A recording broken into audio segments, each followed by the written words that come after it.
수업 시작했습니다. 안녕하십니까? 네. 자, 우리 지난 시간에 취득세에 대해서 여러분들 정리해드렸었죠? 맞나요? 네. 자, 오늘은 등록면허세 놔두시고 재산세로 넘어가도록 할게요. 여러분들 교재 190페이지를 보도록 하겠습니다. 190페이지 보시게 되면은 자, 재산세 나와 있죠?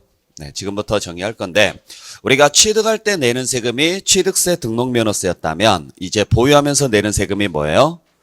재산세와 종합부동산세라는 세금이 있어요. 그중에 재산세가 기본 세 문제입니다. 종합부동산세가 한 문제 정도밖에 안 나와요. 올해도 그렇게 나왔었고, 그래서 종합부동산세는 이번 과정에서는 안 하고 오늘 재산세에 대해서 간략하게 여러분들 전반적인 내용 정리를 좀 해드리도록 하겠습니다. 그러면 한번 보도록 하죠. 재산세, 자, 글자 그대로 뭐 할 때 내는 세금이에요? 재산이 있으니까 내는 세금이죠.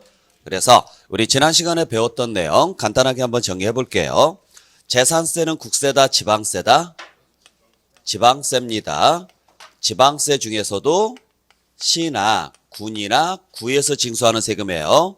그리고 일반 경비에 사용하니까 보통세 당하고 내가 직접 내니까 직접세 당하고 독립적으로 낸다 그래서 독립세 당하고요.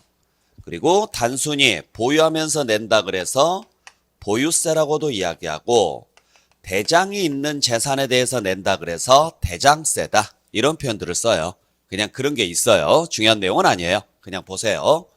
그리고 재산세도 취득세하고 마찬가지로 사실주의에 입각해서 과세하는 세금입니다. 그래서 사실상 현황과 공부상 현황이 다르면 무슨 현황에 따라서?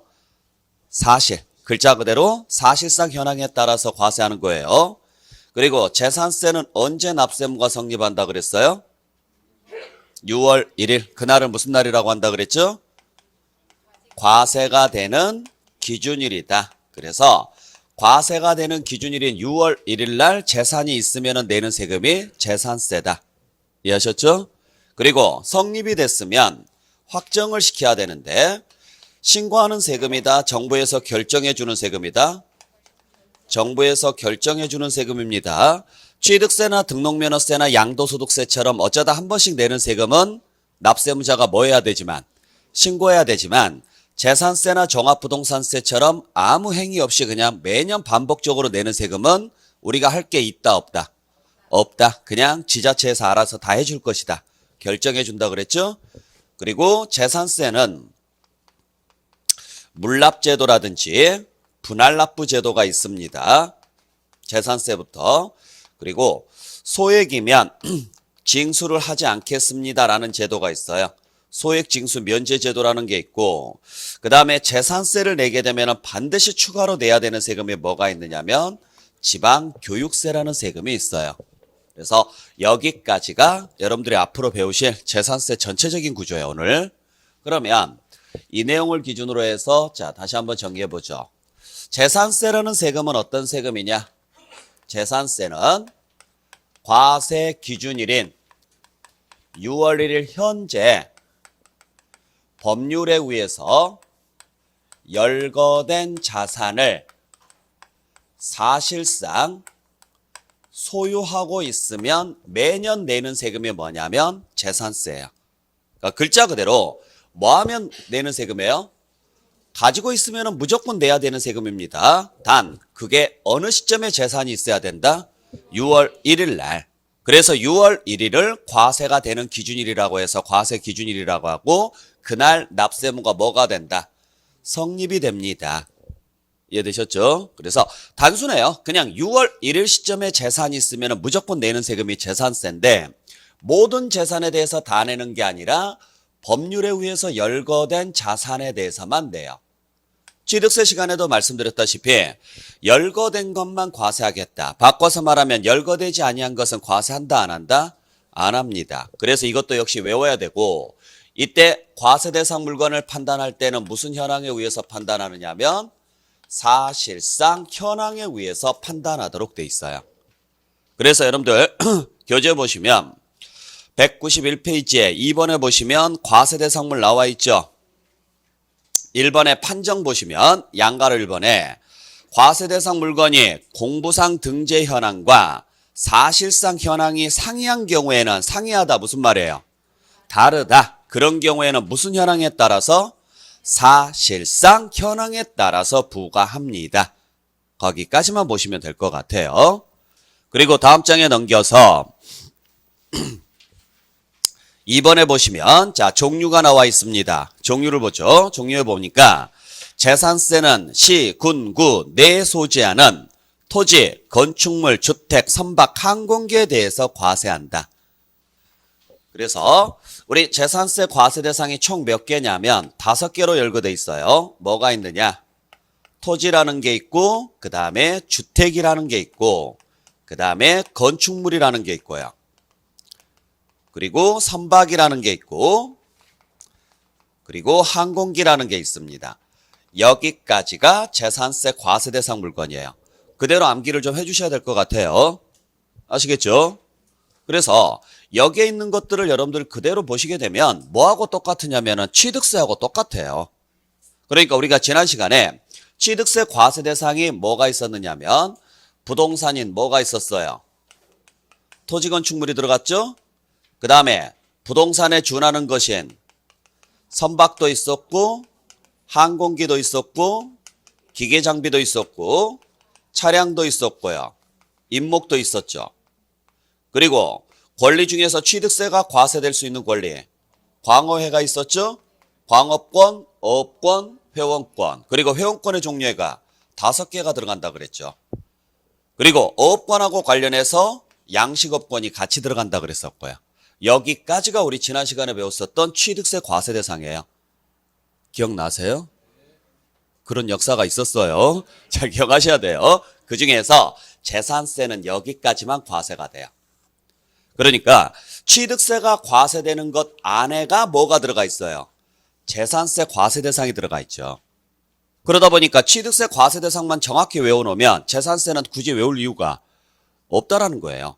이해되셨죠? 그래서 우리가 일단 부동산은 무조건 다 들어갑니다. 똑같습니다. 지금 현재 여러분들이 배우시는 게 부동산 세법이에요. 당연히 부동산은 들어갈까요? 안 들어갈까요?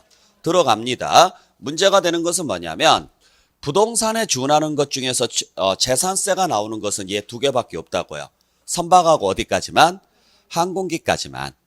그러면 나머지 기계장비나 차량이나 임목이나 이러한 것들은 과세된다 안 된다? 안 돼요. 특히 주의하셔야 될 것은 이 차량 같은 경우 주의하셔야 되겠죠? 자동차를 보유하게 되면 내는 세금이 뭐예요? 자동차세예요. 그러니까 재산세가 나온다 안 나온다? 안 나옵니다. 그래서 우리가 재산세에서 말하는 재산의 범위에는 자동차가 들어간다 안 들어간다? 안 들어간다는 이야기예요. 일반적으로 보면은 자동차는 재산이 아니에요? 재산 맞잖아요. 근데 재산세에서 말하는 재산의 범위에는 자동차가 안 들어가요.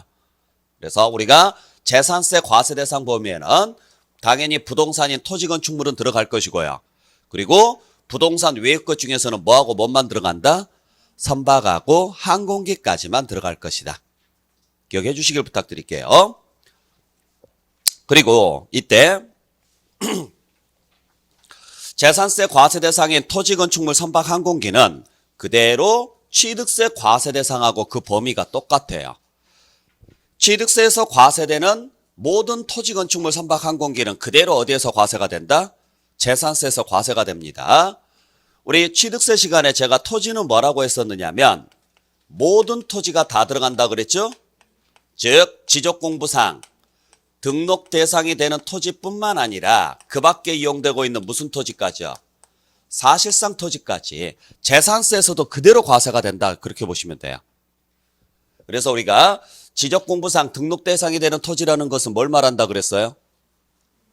지목 28개를 말한다 그랬죠? 그 지목 28개뿐만 아니라 지목이 없는 토지도 과세한다 안 한다? 과세한다고요. 그 다음에 건축물이란 무엇을 말했었느냐면 건축법에서 규정하고 있는 건축물과 토지에 정착하거나 지하 또는 다른 구조물에 설치하는 시설들이 있다 그랬어요. 바꿔서 말하면 지붕이 있는 것뿐만 아니라 지붕이 없는 것들도 과세한다고 그랬죠. 취득세 시간에. 재산세도 마찬가지입니다. 지붕이 있는 당연히 건물뿐만 아니라 지붕이 없는 뭣도요. 시설들도 과세하겠다고요. 그래서 레저시설, 저장시설, 독후시설, 접안시설 이러한 것들이 있죠. 이러한 것들도 재산세 낸다 안 낸다? 낸다라고 알고 계시면 돼요. 잘 보시길 부탁드릴게요. 단 취득세하고 차이점이 있다면 취득세에서 부동산의 범위에는 토지 건축물로만 나누지만 재산세에서 부동산의 범위는 토지 건축물 주택으로 나눈다. 그러면 여기에서 주택이란 무엇을 이야기하느냐? 주택이란 주거용으로 사용하는 건축물을 주택이라고 하고 유일하게 주택만 어떻게 과세하도록 돼 있느냐면 토지를 포함해서 과세하도록 돼 있어요. 잘 보셔야 돼요. 그래서 무슨 이야기냐면 우리가 보통 부동산이라고 이야기하면 뭘 이야기해요? 땅하고 건물을 이야기하거든요. 그죠? 이걸 묶어서 뭐라고 표현을 해요? 부동산이다. 이런 식으로 표현을 하죠. 문제는 이 부동산을 무슨 용도로 이용하느냐에 따라서 이름은 어떨까요? 여러 가지로 나누어지죠. 예를 들어서 상가다, 뭐 식당이다, 학원이다, 이러한 것들, 병원이다, 마트다, 백화점이다, 여러 가지로 표현을 하죠. 근데 그게 전부 다 뭘로 구성되어 있어요? 토지 건물로 구성되어 있어요. 하여간 부동산이라고 생긴 것은 세법에서는 건물에 대한 재산세하고 토지에 대한 재산세를 항상 나누어서 과세하는 게 원칙이에요. 취득세도 마찬가지고. 그래서 취득세, 등록면허세, 재산세 관계없이 토지는 토지에 대해서 따로 내고 건물은 건물에 대해서 따로 내는 게 기본인데 유일하게 이 부동산이 주거용으로 이용되는 경우에 한해서만, 그것도 재산세 한해서예요. 이때 한해서만 건물과 토지를 합쳐서 과세합니다. 재산세를 부과할 때. 그러다 보니까 이걸 건축물이다 토지다 이런 표현을 쓸 수가 있어요 없어요? 없어요. 쉽게 이야기해서 토지는 토지고 건축물은 건축물이죠. 자, 배가 있고 사과가 있어요. 그러면 배는 배 아니에요? 맞죠? 사과는 사과 맞죠? 근데 이 두 개를 믹서기에 넣고 갈았어요. 뭐라 그래요? 배라 그래요? 사과라 그래요? 뭐라 그래요? 그냥 주스라고 하죠?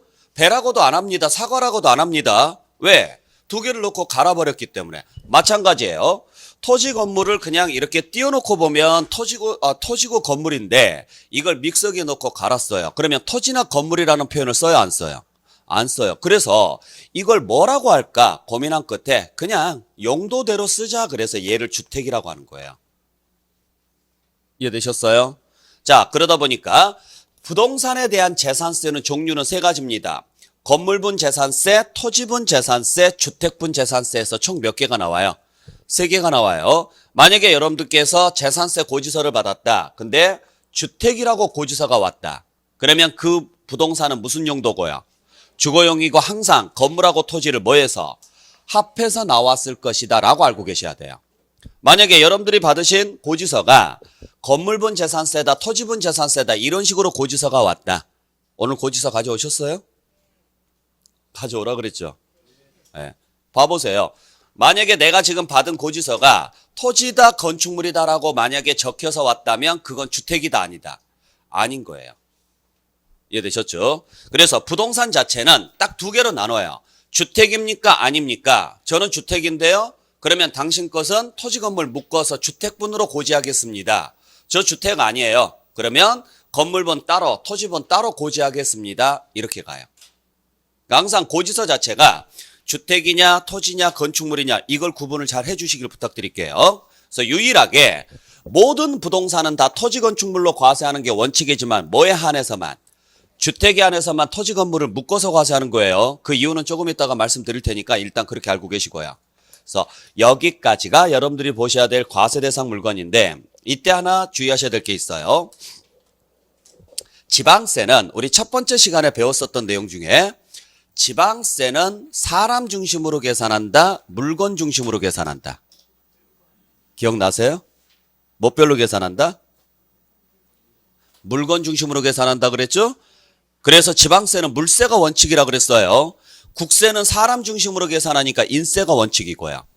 왜 지방세를 물건별로 계산한다라고 말씀드렸어요? 지역별로 부과를 해야 되니까. 그러니까 여러 지역에 흩어져 있으면 이걸 묶어서 계산을 했을 경우에 각 지역별로 부과하는 게 쉬워요, 어려워요? 어렵잖아요. 그래서 자기 지역에서 부과하는 걸 편리하게 하기 위해서 그냥 물건 하나씩 보고 계산하는 게 원칙이에요. 그러면 취득세, 등록면허세, 재산세가 다 지방세니까 뭐별로 계산한다? 물건별로. 자, 재산세도 지방세니까 물건별로 계산하는 게 원칙입니다. 그러다 보니까 주택은 뭐별로 과세하느냐? 주택별로 과세가 돼요. 건축물도 당연합니다. 선박도 당연하고 항공기도 당연히. 건축물도 당연히 뭐별로? 건축물별로 과세가 되고, 선박도 당연히 선박별로, 항공기도 항공기별로 과세하는 게 원칙이에요. 그래서 항상 물건 하나씩 계산하는 게 원칙인데, 유일하게 지방세 중에서 재산세에서도 요 토지만 뭐별로 과세하느냐? 인별로 과세해요. 즉 뭐별로 과세하느냐? 소유자별로 과세합니다. 그래서 얘만 무슨 구조로 돼 있느냐면 인세 구조로 돼 있어요. 지방세임에도 불구하고. 그래서 이 내용 왜 소유자별로 과세하는지는 나중에 설명드릴 테니까 일단 그렇게 알고 계시고, 즉 무슨 말이냐면 재산세는 어디에서 징수하는 세금이에요? 지자체 중에서도 시, 군, 구에서 징수하는 세금이죠? 무슨 말인지 아시겠죠? 자, 그러면 예를 들어서 성동구청에서 자기 지역, 자, 서울 같으면은 서울시에서 부과하는 거예요? 각 구청에서 부과하는 거예요? 구청에서 부과한다고요. 그러면 성동구청에서는 성동구 내에 있는 뭘 찾아낼까요? 부동산을 쭉 조사를 해요. 그래서 몇 개로 나눠요? 2개로 나눠요. 일단 부동산의 개수를 쭉 정리를 합니다. 그 다음에 몇 개로 나누느냐면 2개로 나눠요. 주택이냐 아니냐. 그리고 다시 주택이 아니면 토지냐 건축물이냐. 이런 식으로 나눈다라고 보시면 돼요.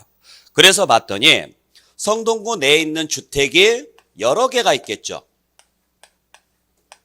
그 다음에 주택이 아닌 것도 여러 개가 있겠죠. 그것도 건물이 있는 것도 있을 수도 있고 건물이 없는 것도 있을 수도 있고요. 그냥 땅만 가지고 있는 경우도 있고요. 그래서 성동구 내에 있는 걸 모두 다 조사를 해서 일단 주택이라고 생긴 것에 대해서는 어떻게 과세하느냐. 이 2개 합쳐서 계산한다. 따로따로 계산한다. 뭐별로 과세한다고요? 주택별로. 그러니까 이 2개의 집을 합한다? 안 합한다? 합하지 않습니다. 따로따로 계산한다고요. 단지 차이점이 있다면 주택은요. 토지하고 건물은 합산하고, 그래서 토지 건물을 합한 전체 금액에다가 뭘 곱해서 세율을 곱해서 재산세 하나 계산하고, 그 다음에 역시 여기도 이렇게 자 토지 건물을 합한 금액에다가 세율을 곱해서 뭘 계산을 하고요? 재산세를 계산하고, 이런 식으로 해서 계속적으로 계산하는 거예요. 이걸 뭐별로 계산한다라 그래요? 주택별로. 물세라는 이야기예요. 그러면 이 안에 소유자가 여러 명이 있을 수도 있고 한 명일 수도 있죠. 단독 소유일 수도 있고 공동명의일 수도 있고요. 또 한 사람이 2개 이상의 주택을 가지고 있을 수도 있죠. 전혀 상관없다고요. 이 집이 누구 겁니까? 이런 거 신경 안 써요. 그냥 이 집이 얼마입니까? 이렇게 가요. 그리고 한 사람이 2개 이상을 소유하고 있더라도 이걸 합산한다 안 한다? 안 합니다. 그래서 뭐별로 과세하는 게 원칙이다. 주택별로. 그러다 보니까 여러분들이 만약에 집을 3채를 가지고 있다. 그러면 고지서가 몇 장 오는 거예요? 3장 오는 거예요. 뭐별로 계산해서 오다 보니까 주택별로. 자, 그리고 나서 이제 주택에 대해서 쭉 계산을 해요. 그리고 각 소유자를 찾아서 그 사람들한테 고지서를 보내면 돼요. 그 다음에 이제 주택 외의 것은요. 건물은 건물대로 과세하고요. 토지는 토지대로 과세하죠. 그때 건물에 대한 세금은 역시 주택처럼요. 물건별로 계산한다고요. 그래서 건물분 재산세, 건물분 재산세 이런 식으로 해서 고지서가 개수대로 나오는 거예요. 문제가 되는 것은 뭘까요? 요 토지죠, 이제. 토지. 요 토지에 대해서 과세할 때는 여기서부터만 얘만 뭘 봐요? 사람을 본다는 이야기예요, 사람을. 그래서 소유자를 검색을 해봤더니 이 토지는 갑의 거고 이 토지도 갑의 거고 이 토지도 갑의 건데 이 토지는 갑과 을의 공동명의예요. 그러면 갑이 가지고 있는 토지가 몇 개 있겠죠? 그때 갑이 가지고 있는 토지만 묶어요. 전부 다. 그래서 이 전체에다가 뭘 곱하는 거예요? 세율을 곱해서 계산하는 거예요. 그리고 을이 가지고 있는 것은 을이 가지고 있는 것에다가 따로 뭘 곱해서 세율을 곱해서 세금 계산해서 부과한다 이야기예요. 구조는 이해할 수 있겠죠? 그러다 보니까 집이 세 채다. 그러면은 고지서 몇 장 온다? 세 장 온다. 상가가 세 개가 있다. 그러면 건물분 재산세도 고지서가 세 장이 오지만 토지가 네 필지가 있다. 그러면은 몇 장의 고지서가 온다? 그렇죠. 그래서 토지분 재산세는 각 구별로 한 장씩밖에 안 와요. 이걸 소유자별로 전부 다 뭐해서? 합산해서 과세하기 때문에. 그래서 한 사람이 여러 개를 가지고 있으면은 당연히 뭐 해야 될 것이고요. 합산해서 세금 계산해서 고지서 보낼 거고, 한 필지의 토지에 두 사람 이상이 공동으로 소유하고 있으면 그걸 뭐 해서? 쪼개서 나올 것이고요. 따로따로. 인별로 계산해서 나온다. 그 이유도 조금 이따가 말씀드릴 테니까 일단 구조만 이해하게요. 그래서 여러분들이 두 가지를 주의하셔야 돼요. 첫 번째, 재산세 과세 대상 중 유일하게 토지 건물을 합해서 과세하는 것은 뭐밖에 없다? 주택밖에 없다. 그래서 주택은 항상 땅하고 건물을 뭐한다? 합한다. 두 번째, 재산세는 지방세니까 뭐별로 계산하는 게 원칙이지만, 물건별로 계산하는 게 원칙이지만 유일하게 토지만 뭐별로 계산한다? 인별로 계산한다. 사람 보고 계산한다. 재산세에서 제일 많이 나오는 문제예요. 이 두 가지 개념이. 꼭 정리하시길 부탁드릴게요. 자, 그래서 여기까지가 여러분들 재산세 과세 대상이고, 교재 보시게 되면 192페이지부터 쭉 나와 있는 내용인데 여기서는 별로 제가 읽어드릴 것은 없어요. 취득세하고 똑같으니까 그냥 놔두셔도 돼요. 됐나요? 네. 자, 그러면 그대로 어디를 넘기시냐면 교재 217페이지로 갈게요. 이제. 자, 지금까지 우리가 뭘 살펴봤느냐? 재산세가 과세될 수 있는 물건에 대해서 살펴봤습니다. 그렇다면 두 번째 살펴볼 것은 뭘 볼 거냐면 누가 냅니까? 이야기예요. 즉 납세 의무자가 누굽니까? 자, 지금부터 이걸 살펴볼 건데, 취득세에서 가장 많이 나오는 문제가 세율 문제라면 재산세에서 제일 많이 나오는 문제가 얘예요. 납세 의무자 문제예요. 근데 납세 의무자 문제가 어려운 건 아니거든요. 어려운 건 아니니까 외우려고 하지 마시고 기본 개념만 좀 잘 잡아주시면 돼요. 전체적인 내용은 설명 안 할 거고 일단 기본적인 내용만 오늘 정리를 해드릴게요. 자, 먼저 재산세 납세 의무자 당연히 누가 내야 될까요? 자, 여기서 여러분들이 주의하셔야 될 게 하나 있어요. 뭘 주의하셔야 되느냐면 이 세법이라는 법률은 누구 입장에서 만들어 놨다고요? 그래요. 채권자인 정부 입장에서 만들어 놓은 거예요. 그러면 채권자 눈으로 바라봐야죠. 자, 채권자인 정부가 재산세를 계산을 해서 누구한테 고지서를 보낼 거냐라는 거예요. 그걸 생각하시라고요. 그러면 당연히 재산세는 누구한테 보내야 정상이에요? 그렇죠. 재산이 있는 사람. 그것도 언제 재산을 가지고 있는 사람? 그렇죠. 그래서 재산세 납세 의무자를 판단하는 기준 시점은 언제다? 6월 1일입니다. 6월 1일 시점에 재산을 가지고 있는 사람한테 부과합니다. 그래서 우리가 원칙은 누가 납세 의무자라고 하느냐면 6월 1일 현재 사실상 소유자가 납세 의무자다 이렇게 표현을 하죠. 잘 보셔야 될 게 그냥 소유자가 아니라 어떤 소유자? 사실상 소유자가 납세 의무자입니다. 사실상 실제 소유자가. 그래서 우리가 재산세는 되게 깔끔해요. 1년 365일 중에서 딱 하루만 확인을 해요. 어느 시점에? 6월 1일 시점 그 하루만 확인해서 그날 걸린 놈이 무조건 1년치 다 내는 거예요. 되게 깔끔합니다. 당신 언제부터 가지고 있었어요? 얼마나 됐어요? 이런 거 물어본다 안 물어본다? 안 물어봐요. 저 어제 샀는데요? 그러든 말든. 당신이 6월 1일 날 가지고 있었다라는 그 죄 하나만으로 무조건 내야 되는 세금이 뭐예요? 재산세예요. 그러니까 5월 20일 날 사가지고 6월 3일 날 팔았어요. 그 사람은 올해치 재산세 내야 돼요. 일주일밖에 안 가지고 있었어도. 상관없다라는 이야기예요. 자동차세하고는 좀 다르죠. 자동차세는 여러분들 월할 계산하는 거 아시죠? 모르세요? 중고차로 팔잖아요. 내 차를. 중고 매매상에게 팔면 내가 파는 날까지는 내가 내고 자동차세 그 부분까지는 그 다음부터는 그 산 사람이 내는 거예요.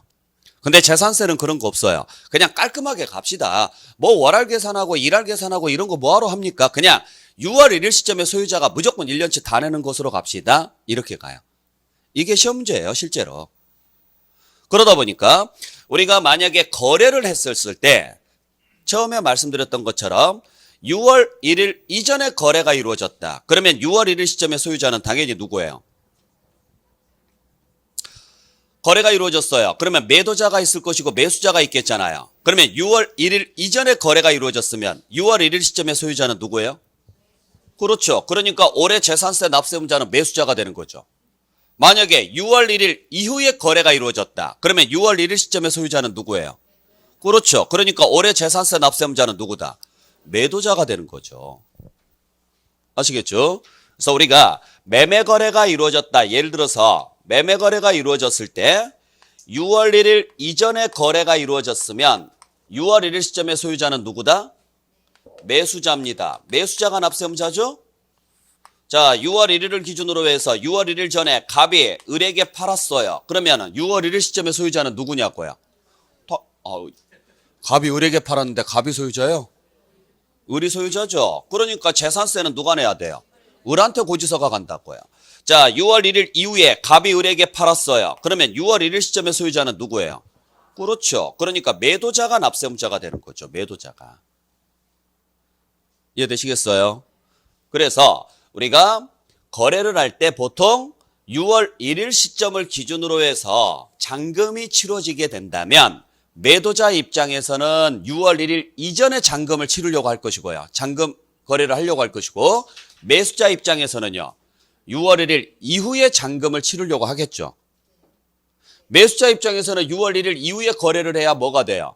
자기가 재산세를 안 낼 거니까. 매도자 입장에서는요. 6월 1일 전에요. 잔금을 받으려고 할 것이고요. 그래야 올해 재산세를 안 낼 것이니까. 그래서 둘이 치고받고 싸워요. 실제로. 경험해보지 않았어요? 거래를 안 하세요? 알겠습니다. 자, 그래서 6월 1일 이전에 거래가 이루어지면 당연히 매수자가 될 것이고 6월 1일 이후에 거래가 이루어지게 되면 사실상 소유자는 당연히 누가 될까요? 매도자가 되겠죠. 그러면 6월 1일 날 잔금이 치러졌어요. 6월 1일 날. 그러면 누가 납세음자일까요?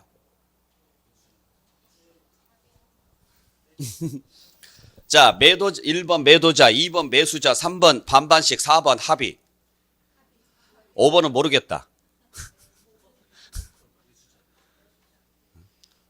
왜 매수자예요? 자, 6월 1일 오후 2시에 잔금을 치렀어요. 그래도 매수자예요? 오후 2시 전까지는 매도자 거고 오후 2시에 잔금을 치렀으면 그러면 오후 2시 이후에는 매수자 거고 재산세는 깔끔하다 그랬죠? 네, 그래서 그냥 한 사람으로 몰아가요. 절대 반반씩 낸다 이런 거 하지 마세요. 그건 실무에서 이야기고. 그러니까 실무에서는 싸우잖아요, 둘이요. 매도자 같은 경우에는 5월 30일로 잔금 날짜 할래. 매수자 입장 같은 경우는 6월 2일로 잔금 날짜 할래. 이렇게 서로 싸운다고요. 재산세 안 내려고. 그러니까 아무 날짜나 씁시다. 쓰고 나오면 알아서 그냥 반반씩 내는 걸로 합시다 하고 계약서에 특약을 걸어놓는 거지 법률에서 반반씩 내라 이런 규정 없다고요. 이해되셨어요? 그래서 재산세라는 법률에서는 이 규정이었을 때 6월 1일 이전이냐 이후냐면 상관이 없는데 6월 1일 날 잔금이 치러졌을 때는 어떻게 할까요? 이 문제가 생기거든요. 그래서 어떻게 하기로 했느냐? 어차피 앞으로 누가 쓸 거니까.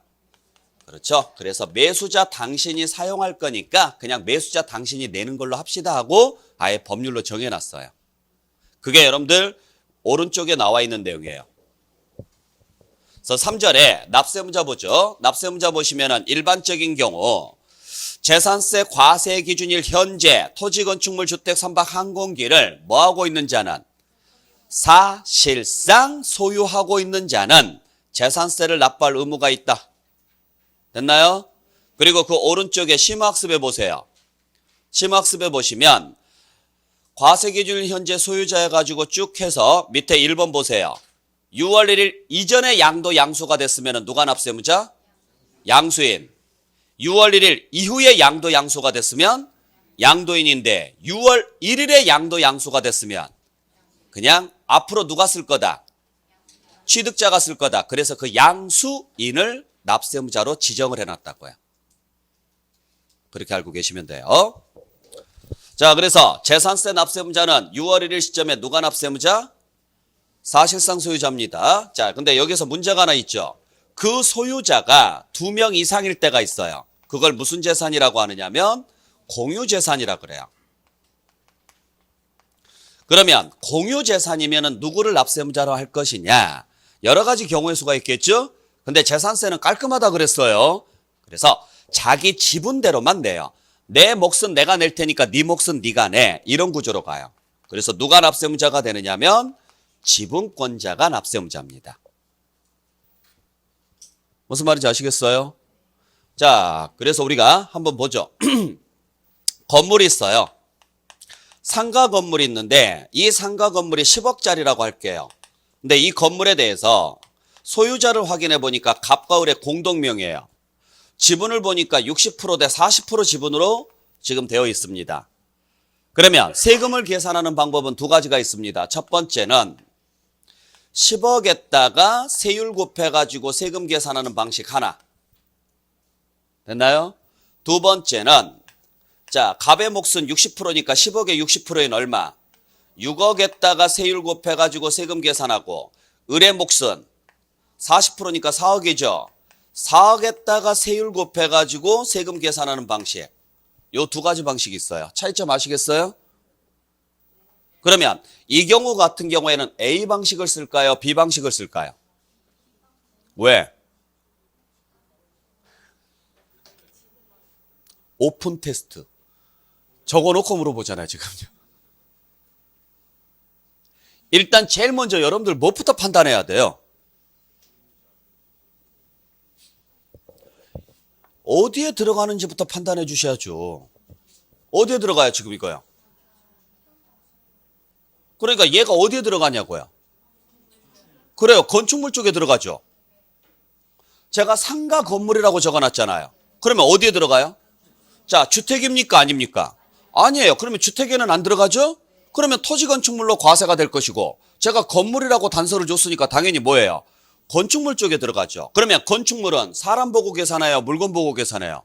그렇죠. 이렇게 계산한다고요. 이렇게 계산 안 하고. 이게 물세 방식이고 요게 인세 방식이라고요. 그러니까 이게 토지였으면은 이 방식을 썼을 거예요. 근데 건물이니까 이 방식을 쓰죠? 그래서 사람 본다 안 본다? 사람 보지 마십시오. 일단 물건값이 얼마인지를 보고 계산하십시오. 그게 무슨 구조예요? 물세예요. 그래서 봤더니 물건값이 10억이니까 10억 가지고 계산했습니다. 자, 세금 나왔습니다. 이걸 누구한테 고지서 보내야 되느냐 이 문제예요. 그때 봤더니 갑의 지분이 60%니까 그냥 갑에게 보내자 이런 거 없다고요. 네가 지분이 높으니까 네가 내 이런 거 없어요. 네 몫은 네가 내, 내 몫은 내가 낼게 이렇게 가요. 그래서 나온 세금의 60%는 누구에게? 갑에게. 나온 세금의 40%는 을에게. 세금의 60%, 40%를 각각 쪼개서 부과한다 이야기예요. 금액을 쪼개지 말고.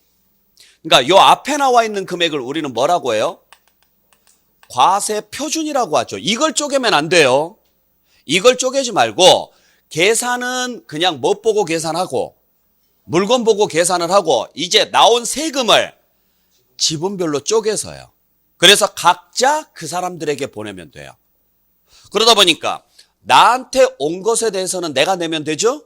나한테 오지 않는 것까지 내가 내줄 이유는 없어요. 굉장히 깔끔해요. 네 몫은 네가 내, 내 몫은 내가 낼 테니까.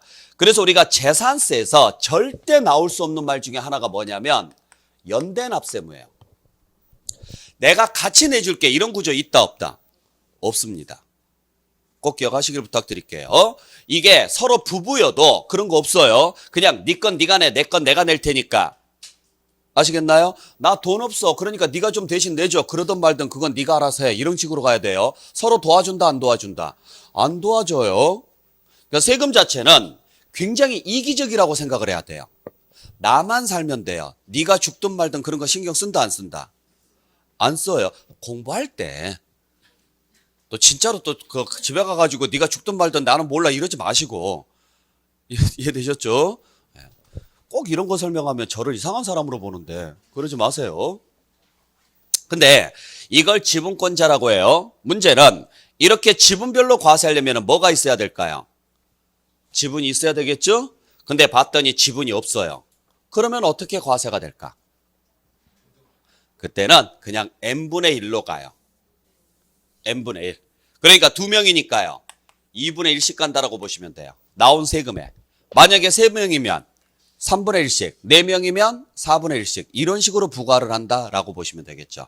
그래서 자, 공유재산일 때는 누가 납세무자? 지분권자. 단 지분 표시가 없으면 어떻게 하도록 돼 있느냐? 그때는 지분 표시가 없으면 지분은 균등한 것으로 봅니다. 이게 원칙이에요. 그래서 다음 장 넘겨보시게 되면 218페이지에 나와 있죠?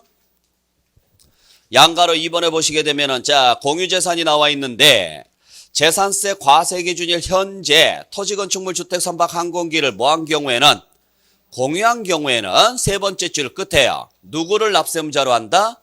지분권자를 납세무자로 합니다. 그리고 가로 아래 봤더니 두 번째 줄 끝에요. 지분 표시가 없는 경우에는 어떻게 한다? 균등한 것으로 봅니다. 이게 기본입니다. 그래서 이 문제가 나왔을 때 꼭 시험지에서 틀리게 내면 뭐라고 내느냐면 공유재산이 나왔을 때 지분권자 중 1인을 납세무자로 한다. 뭐 지분이 큰 자를 납세무자로 한다. 제일 어이없었던 문제는요. 최연장자를 납세무자로 한다. 이딴 식으로 나왔어요. 연장자가 무슨 죄가 있냐고요. 없어요. 나이 많은 건 죄가 아니에요. 뭘 내가 피할 수 있는데 안 피했으면 죄겠지만 이건 피할 수 없는 거잖아요. 근데 뭐 연장자가 낸다 이딴 식으로 내요. 그런 거 없어요. 다시 한번 강조드리지만 재산세는 굉장히 깔끔하다.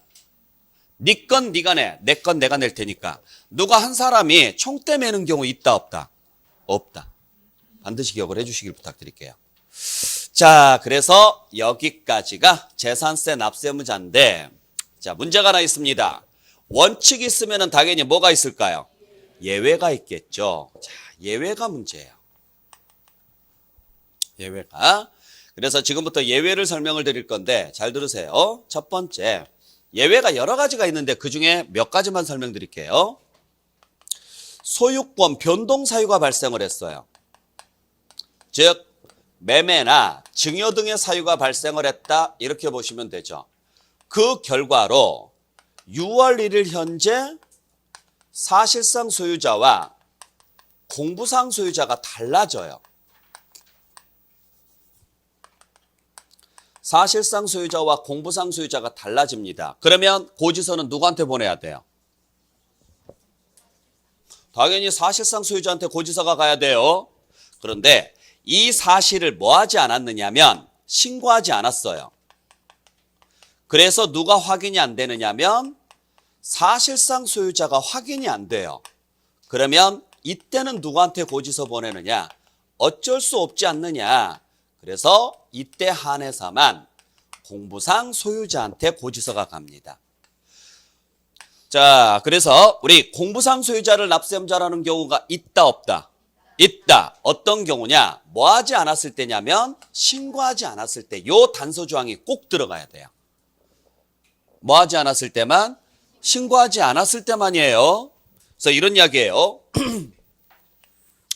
우리는 어느 시점을 기준으로 판단한다? 6월 1일을 기준으로 판단합니다. 그런데 6월 1일 전에 갑이 을에게 팔았어요. 그러면 당연히 6월 1일 시점에 소유자는 누구예요? 을이란 말이에요. 근데 보니까 토지대장에 지금 토지를 거래를 했는데 토지대장에 보니까 갑으로 이름이 남아 있어요. 그러면 구청 직원은 갑한테 고지서를 보내야 되느냐, 을한테 고지서를 보내야 되느냐 이 문제가 생긴다고요. 당연히 누구한테 고지서를 보내야 돼요? 갑한테 보내야 돼요? 을한테 보내야 돼요? 을한테 보내야죠. 당연한 이야기잖아요. 안 그래요? 제발 혼자 소설 쓰지 마세요. 제가 딱 물어보는 범위까지만 생각을 하세요. 사실상 소유자와 공부상 소유자가 달라졌어요. 자, 상식적으로 한번 생각을 해볼게요. 여러분들이 저한테 팔았다고요. 5월 20일 날 저한테 팔았어요, 땅을. 근데 아직 대장이 수정이 안 돼서 여러분들 이름으로 남아 있어요. 그러면 성동구청에서는 여러분들한테 고지서 보내야 돼요? 5월 20일 날 거래가 이루어졌다. 여러분들이 저한테 팔았단 말이에요. 고지서를 여러분들한테 보내야 돼요? 저한테 보내야 돼요? 저한테 보내야 될 거 아니에요. 앞으로 그냥 받으시면 내세요, 그러면. 아시겠죠? 저한테 보내는 게 맞죠. 문제는 뭐냐면 이걸 성동구청에서 이 사람한테 보냈다라는 거예요. 그러면 여러분들께서 분명히 저한테 팔았는데 고지서가 여러분들한테 날아가면 여러분들은 어떻게 하실 거예요?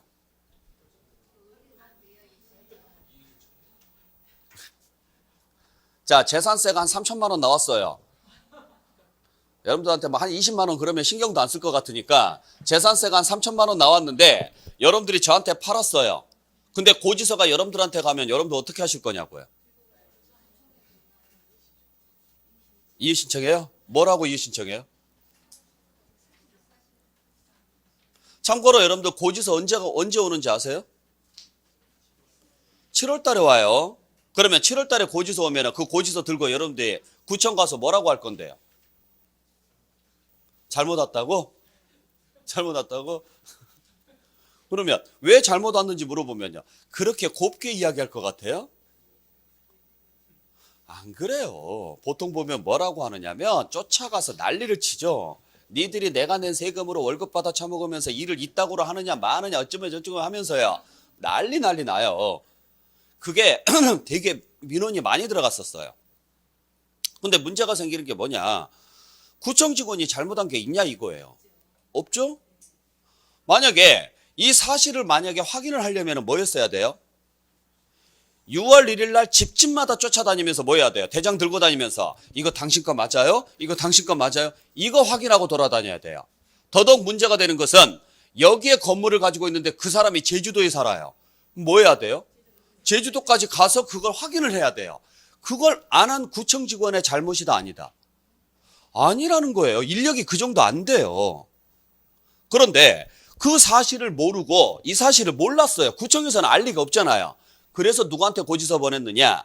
갑한테 고지서 보냈더니 이 사람이 와서 난리를 친단 말이에요. 내가 팔았는데 내 거도 아닌데 왜 나한테 고지서 보내느냐? 네가 도대체 하는 일이 뭐냐? 이러면서 난리를 쳐요. 그러다 보니까 거기에 대해서 소송을 하면은 서로 피곤하고 이래서 법률로 정해놨어요. 야, 싸우지 말고 구청 직원 당신들은 하나만 물어봐. 뭘 물어보라는 거예요? 당신이 와서 나한테 말한 적 있는지 물어봐. 딱 그렇게 만들어 놓은 거예요. 자, 구청에서 여러분들한테 고지서를 보냈습니다. 여러분들이 고지서를 들고 와서 왜 나한테 보냈느냐 따져요. 그러면 구청에서는 딱 하나만 물어볼 거라고요. 당신 나한테 와서 말한 적 있으세요? 있어요, 없어요? 없죠. 그러면 당신이 내는 거 맞아요. 이렇게 가요. 이해되셨죠? 그래서 뭐 하지 않았으면 이 사실을 뭐 하지 않았다?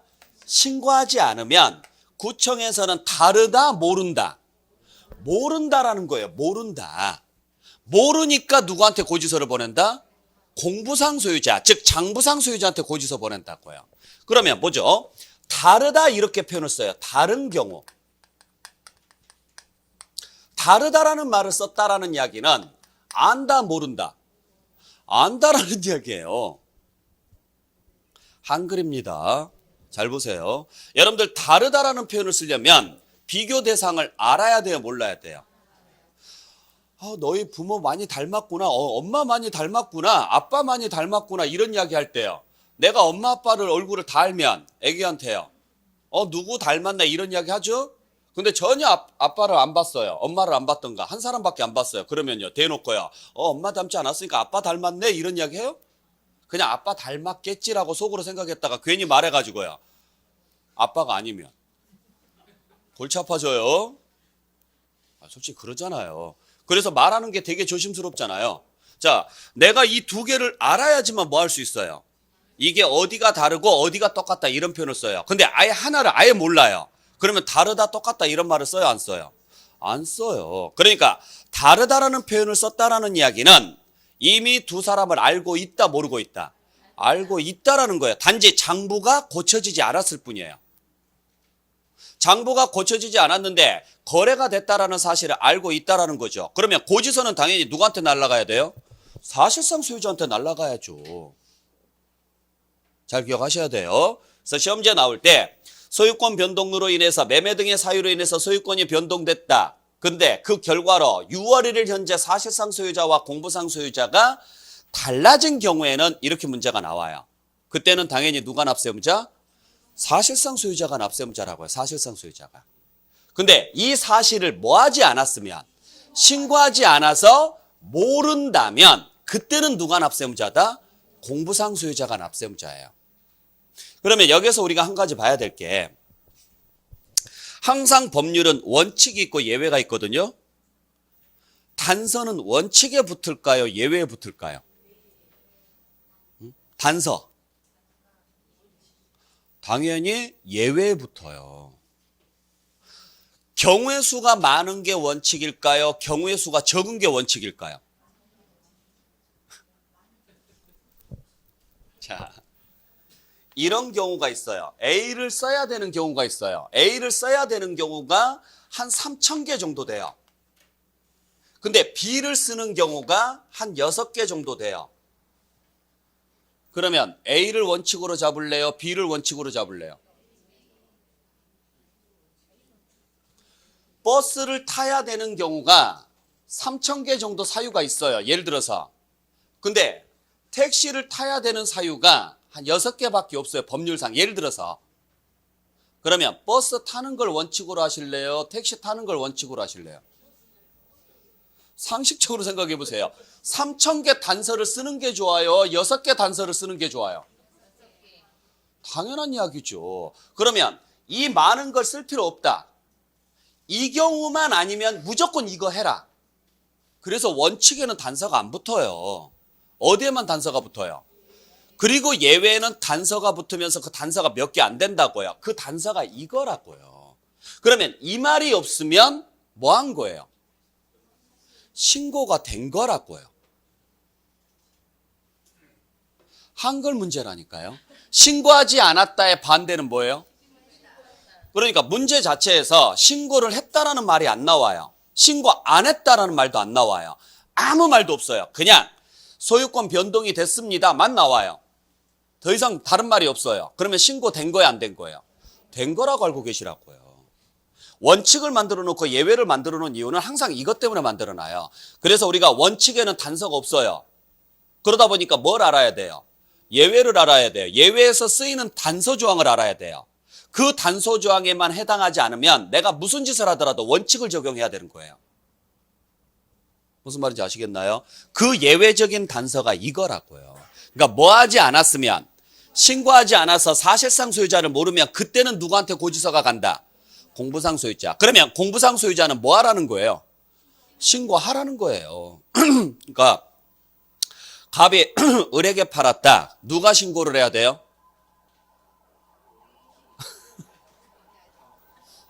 갑이 신고를 해야 된다고요. 갑이. 을이 미쳤다고 신고하겠냐고요. 아니, 을이 신고해도 지가 내야 되고 신고 안 하고 걸려도 지가 내야 되는데 뭐하러 신고하냐고요. 신고 안 하고 안 걸리면 안 내도 되는데요. 미쳤어요, 얘가? 그러니까 누가 와서 신고를 해야 돼요? 갑이. 근데 여러분들이 신고한 적이 있어요, 없어요? 지금부터 지금 머릿속이 이제 복잡해요. 뭔 소린가 지금 할 거예요. 여러분들이 재산세 신고한 적이 있어요, 없어요? 없죠. 왜 안 하는지 아세요? 이 사람이 무슨 신고할까, 이 사람이? 그래요. 이 사람은 지금 취득세 신고를 하러 가야 돼요. 이 사람은 지금 취득세고 지금 현재 여러분들이 배우고 있는 이 부분은 지금 재산세고. 아시겠어요? 자, 취득세 신고를 하러 어디로 갈까요? 구청으로 갈 거라고요. 그러면 그 구청에 지방세과 가서 신고하거든요. 그 담당자 옆에가 재산세 담당자예요. 그러니까 이 사람이 신고하면 자료를 공유하니까 굳이 여러분들이 안 가도 되는 거예요. 그러면 신고된 경우가 많을까요? 안 된 경우가 많을까요? 된 경우가 많을까요? 안 된 경우가 많을까요? 된 경우가 99%예요. 그러면 이런 경우는요. 1%가 채 안 돼요. 거의 99%는 다 신고가 되어 있다, 안 되어 있다? 되어 있어요. 그런데 만약에 5월 31일 날 잔금을 치른 거예요. 근데 이 사람이 갑자기 출장을 가거나 이런 사유 때문에 취득세 신고를 안 해놨어요. 그러면 담당자가 모르니까 이 사람도 모를 거 아니에요. 그러면 이 사람이라도 와서 뭐 해달라고요? 신고해 놓으라고요. 네가 안 내려면. 구청에서 모르니까. 근데 이 사람은 당연히 어디로만 갔을까요? 세무서로만 갔겠죠. 구청으로 안 가고. 왜? 이 사람은 양도소득세를 내야 되니까. 세무서는 국세잖아요. 국세 신고하러 갔을 것이고 구청으로는 안 갔을 거라고요. 그러면 세무서에서 자료를 공유해 줄까요? 안 해줘요. 세무서하고 구청하고는 기관이 달라요. 자료를 요청을 해야 공유를 해주는 거지 요청 안 하면 자동 공유가 안 된단 말이에요. 개인정보기 때문에 공유가 안 돼요. 그러다 보니까 당연히 구청에서는 알아요, 몰라요? 몰라요. 그래서 이 사람한테 고지서가 가는 경우가 1% 정도 있다고요. 전체 100% 중에서. 그러면 당신은 구청 직원의 멱살을 잡지 말아라 해서 만들어 놓은 제도예요. 네가 안 갔잖아. 네가 말 안 했잖아. 그러면 구청 직원이 무슨 죄가 있냐고요? 없다라는 거예요. 그래서 만들어 놓은 제도예요. 이해되셨죠? 그래서 여러분들 잘 보시면 5월 말 정도에 구청 지나다닐 때 혹시 지나가면 프랑카드 걸려 있을 거예요. 한번 잘 봐보세요. 뭐가 걸려 있느냐면 대장 열람하라고 걸려 있어요. 혹시 봤어요? 한 5월 20일 정도에서 6월 10일 정도까지 해서 대장 열람 기간이라고 나와요. 그 열람하라는 게 이것 때문에 열람하라는 거예요. 대장 보고 혹시라도 당신이 팔았는데도 아직도 당신 이름으로 남아있다. 그런데 구청에서 모를지도 모르니까 확인해 본 다음에 가서 뭐 하라고요? 혹시 모르고 있다면 이야기를 해주라고요. 그러니까 뭐 한 4월 달에 거래가 이루어졌거나 3월 달에 거래가 이루어졌거나 이런 거 신경 안 쓰셔도 돼요. 당연히 취득세 신고가 들어갈 거면서 자연스럽게 자료가 정리가 되니까. 근데 요때쯤에 거래가 되신 분들은 한 번 정도 확인해 보시는 게 상책이에요. 안 그러면 잘못했다가는 올해까지 나한테 나올 수가 있으니까. 정리할 수 있겠죠? 다시 한번 정리합니다. 사실상 소유자와 공부상 소유자가 다르다고 나와요. 누가 납세무자? 사실상 소유자다. 그런데 이 사실을 뭐하지 않았다면, 신고하지 않았다면 그때는 누가 납세무자다? 공부상 소유자가 납세무자다. 이거 가지고 장난 엄청 많이 쳐요. 뭐라고 치느냐? 첫 번째는 매매 등의 사유로 인해서 6월 1일 현재 사실상 소유자와 공부상 소유자가 다른 경우에는 공부상 소유자로 한다. 틀린 문장. 자, 매매 등의 사유로 인해서 사실상 소유자와 공부상 소유자가 다른 경우에는 신고 여부에 관계없이 사실상 소유자다. 틀린 문장. 원칙은 사실상인데 뭐 하지 않으면, 신고하지 않으면 공부상의 납세무자니까. 근데 신고 여부에 관계없이 사실상 소유자를 납세무자란다. 이렇게 된다고요. 그것도 틀린 문장. 나중에 문제 내볼 거예요. 100% 틀려요. 네. 그럴 것 같죠? 오늘 내면 맞아요. 자, 비슷한 개념으로 하나 더 있습니다. 뭐가 있느냐면 개인 명의로 돼 있는 종중재산이 있어요. 개인 명의로 돼 있는 종중재산이 있는데 이 종중재산에 대한 재산세는 당연히 누구한테 고지서가 가야 될까요? 그렇죠. 종중한테 가야죠. 왜? 누가 납세무자니까? 사실상 소유자가 납세무자니까. 원칙이 누가 납세무자다? 사실상 소유자라고요. 그러니까 사실상 소유자인 누가 납세무자다? 종중이 납세무자예요. 종중이. 그런데 역시나 이 사실을 뭐 하지 않았느냐? 신고를 안 해요. 그래서 사실상 소유자를 몰라요. 그때는 공부상 소유자인 누구한테 고지서가 간다? 개인한테 고지서가 갈 수도 있다 이야기예요. 똑같은 문장이죠. 뭐 하지 않아서, 신고하지 않아서 그때는 누가 납세무자다? 공부상 소유자예요. 둘 다 공통점이 뭔지 아시겠어요? 대장상 소유자하고 사실상 소유자가 다르다라는 거예요. 그래도 원칙은 누구한테 고지서가 가는 게 원칙인데 사실상 소유자한테 고지서가 가는 게 원칙이지만 이를 뭐 하지 않았다면, 신고하지 않았다면 그때는 공부상한테 간다고요. 그리고 하나 더 보셔야 될 게 있어요. 소유권 귀속이 분명하지 아니할 때가 있어요. 소유권 귀속이 분명하지 않습니다. 그래서 누구를 모르느냐? 사실상 소유자를 몰라요. 그때는 누가 납세무자냐면 사용자가 납세무자예요. 자, 사용자를 납세무자로 하는 경우가 있다. 이때는 무슨 단서가 붙어야 되느냐? 뭐가 분명하지 않았을 때? 귀속이 분명하지 않았을 때요. 귀속이 분명하지 않았을 때. 그래서 사용자와 공부상 소유자와 사실상 소유자를 이걸 확인을 할 줄 알아야 되는데, 자, 보죠. 개념을 잘 잡으세요. 우리는 어느 시점을 가지고 판단한다? 6월 1일을 가지고 판단하는데 6월 1일 시점에 두 사람이 존재한다라는 거죠. 한 사람은 소유자가 있고 또 한 사람은 사용자가 있습니다. 보통은 소유자가 사용을 하겠죠?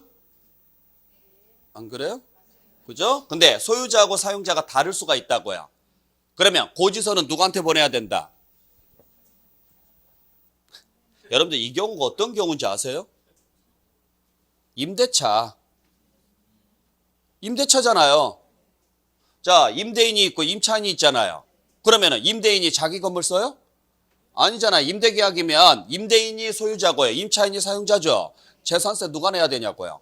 그렇죠. 당연히 이 사람이 낸다고요. 그래서 다르다라는 표현을 쓰면 무조건 누가 납세무자예요? 소유자예요. 다시 소유자가 두 명이 있어요. 실제 소유자가 있고 대장상 소유자가 있어요. 근데 이게 달라요. 보통은 같겠지만 다르면 누구한테 고지서가 간다? 그렇죠. 이 사람한테 간다고요. 그래서 이 사람을 원칙으로 잡아놓은 거예요. 그러면 예외는요. 이 사람을 모른다면 어떻게 할래? 이제 이게 예외죠. 그러면 남아있는 사람이 지금 몇 명 남아있어요? 2명 남아있죠. 그럴 때 어떨 때 공부상 소유자라고 하고 어떨 때는 사용자라고 할까요? 아직 대장에 표시가 되어 있다면 대장상 소유자로 가십시오. 뭐 하지 않아서? 신고하지 않아서 이 사람을 몰라요. 소유자가 바뀌었는데 누구를 모르는 거예요? 사실상 소유자를 모르는 거예요. 뭐 하지 않아서? 근데 대장에는 나와 있어 안 나와 있어요? 나와 있어요. 그 사람한테 고지서 보내라고요. 그런데 대장도 봤더니 없어요. 소유자 표시가 안 돼 있어요. 대장에도. 그러면 소유자를 확인할 길이, 그 소유자를 확인할 길이 없다라는 걸 귀속이 분명하지 않다라고 표시하는 거예요. 이해되셨어요? 등기부를 봐도 안 나와 있고 대장을 봐도 안 나와 있고 더 이상 소유자를 확인할 길이 없는 거예요. 그러면 직접 가서 확인하는 방법밖에 없죠? 가봤더니 누군가가 사용하고 있네요. 당신이 내세요 이야기예요. 확인할 길이 없으니까. 그걸 뭐라고 표현하는 거예요? 귀속이 분명하지 않다라고 표현하는 거예요. 자, 요 차이점 구분 잘 하셔야 돼요. 귀속이 분명하지 아니한 경우에는 공부상으로 한다. 그러면 안 돼요. 귀속이 분명하지 아니할 때는 누가 납세무자? 사용자. 신고하지 아니하가 나오면 공부상 소유자. 자, 그래서 여러분들 218페이지 보죠. 의제 납세무자에서 양가로 1번 보세요. 공부상 소유자 나와 있죠? 거기에 동그라미 1번에 두 번째 줄에요. 동그라미 1번에 첫 번째 줄 맨 끝에 신고하지 아니하여 밑줄.